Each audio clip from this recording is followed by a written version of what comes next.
అదేవిధంగా ఈ యొక్క మీడియా సమావేశంలో పాల్గొంటున్నటువంటి మరి నాయకులకు అందరికీ నా యొక్క నమస్కారాలు. వాస్తవంగా గత 2 రోజులుగా ఏదైతే మరి ఎమ్మెల్యే గారి పిఏ అయినటువంటి విజేందర్ రెడ్డి గారు వారు నాపై చేయించిన దాడి కానీ ఏదైనా కానీ ఇవన్నీ కూడా రాష్ట్ర వ్యాప్తంగా సంచలనంగా మారినటువంటి విషయం మనందరికీ తెలిసిందే. దాంట్లో భాగంగానే వాస్తవంగా ఏమైందంటే అంతా కొంతమంది దీంట్లో మిస్గైడ్ అవుతూ ఉన్నారు. మిస్గైడ్ అయ్యి సొంతంగా వాళ్ళే అనుకొని నా మీద కేసులు పెట్టించి నన్ను పోలీస్ స్టేషన్లో పెట్టించినటువంటి సందర్భం ఉన్నది. అయితే మేము మేడం గారిని అప్రోచ్ కావడం జరిగింది.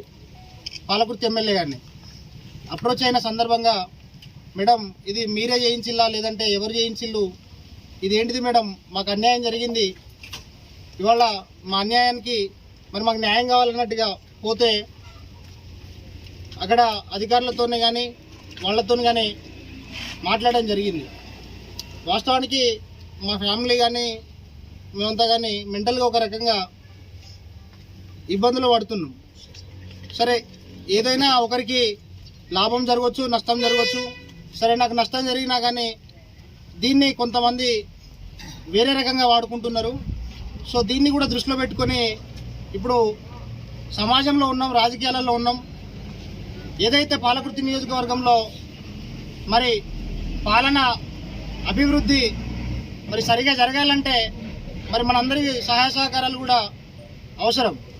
సో దాన్ని దృష్టిలో పెట్టుకునే ఇవాళ ఈ యొక్క మీడియా సమావేశాన్ని నిర్వహిస్తూ ఉన్నాం.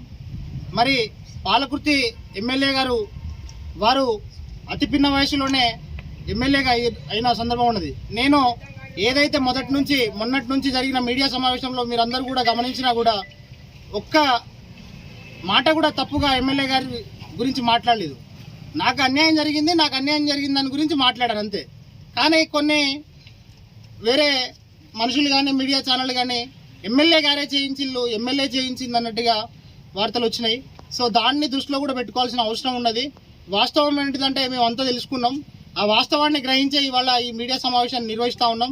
ఇవాళ మా ఫ్యామిలీ కూడా కొంచెం మెంటల్గా ఇబ్బందులలో ఉన్నది కాబట్టి ఇవన్నీ కొంత దూరంగా ఉండాలి. కాబట్టి వీటన్నిటిని కూడా ఇవాళ అభివృద్ధి చేసే వాళ్ళకు సహకరించాలి. కాబట్టి ఇవాళ ఆ యొక్క ప్రయాణం జరుగుతూ ఉన్నది.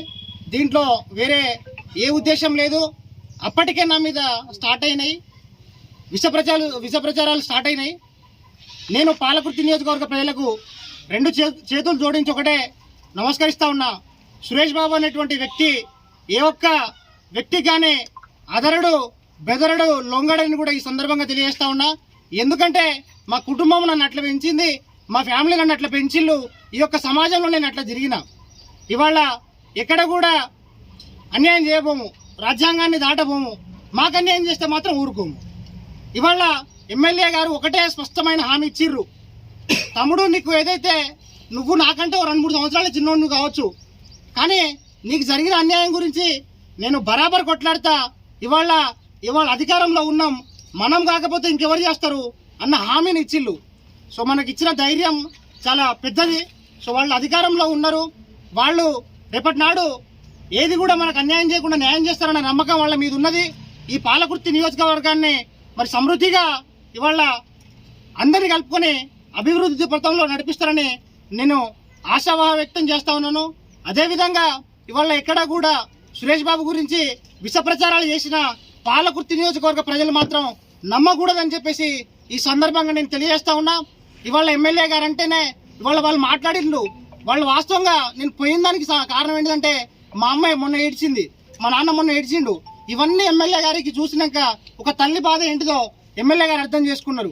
వాస్తవంగా మా పేరెంట్స్తోని కానీ మాతో ఇంటరాక్ట్ అయిన ఆ సమయం ఏదైతే ఉందో ఒక ఫ్రెండ్స్ లాగా, ఒక కొలీగ్స్ లాగా, ఒక క్లాస్మేట్స్ లాగా వ్యవహరించిన తీరున్నది. సో వాళ్ళు ఆ మేధోశక్తి కానీ వాళ్ళకు ఉన్నటువంటి అడ్వాన్స్ నాలెడ్జ్ కానీ ఇవాళ అందరి కలుపుకోలుతనం కానీ గ్రామీణ ప్రజలను సైతం కలుపుకునే మనస్సు కలిగినటువంటి అటువంటి సందర్భం ఉన్నది. కాబట్టి అటువంటి వారికి మనం మన సహాయ సహకారాలు అవసరం ఉన్నది.